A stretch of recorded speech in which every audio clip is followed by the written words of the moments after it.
আজি আমি গেৰুৱাপাৰ ৰূপজ্যোতি সংঘ আৰু আমাৰ গেৰুৱাপাৰ গাঁও তথা সমূহ জুবিন অনুৰাগীৰ উদ্যোগত আমি আজি আমাৰ গাঁও গেৰুৱাপাৰত জুবিনৰ একমহীয়া আদ্যশ্ৰাদ্ধ পালন কৰি আছো।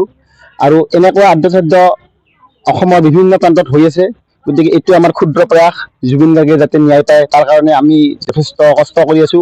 আৰু যিখিনি আমাৰ উদ্যোক্তাসকল আমাৰ মাজৰে কিছুমান, তেওঁলোকে এতিয়া মানে বাহিৰত বেলেগ বেলেগ কাৰ্যসূচীত গছ ৰোপণৰ কাৰণে গৈছে।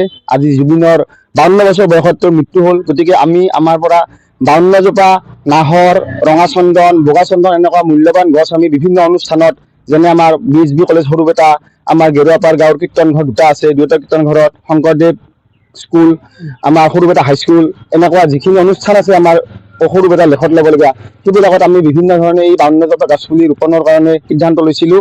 আৰু সেই উদ্দেশ্যে আমাৰ কমিটিৰ মানে যিখিনি বিষয়ববীয়া তাৰে কিছুমান সেই অনুষ্ঠানত গৈছে, তেওঁলোকে তাত গছপুলি ৰোপণ কৰি আছে। আৰু আজি আমি ৰাতিপুৱা 9 বজাৰ পৰা আমি কাৰ্যসূচী আৰম্ভ কৰিছোঁ আৰু এই কাৰ্যসূচী আমাৰ ৰাতি প্ৰায় 10টালৈ থাকিব।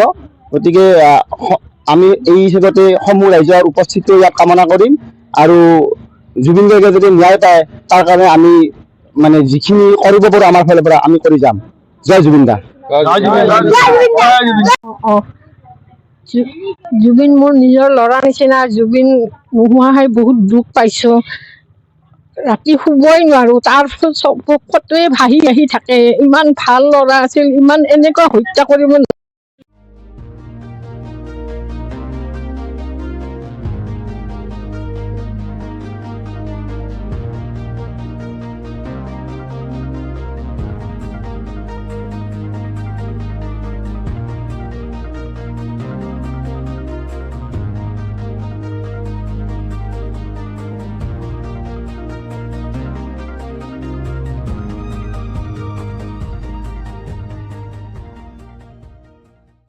Stay informed, stay ahead. News NE 365.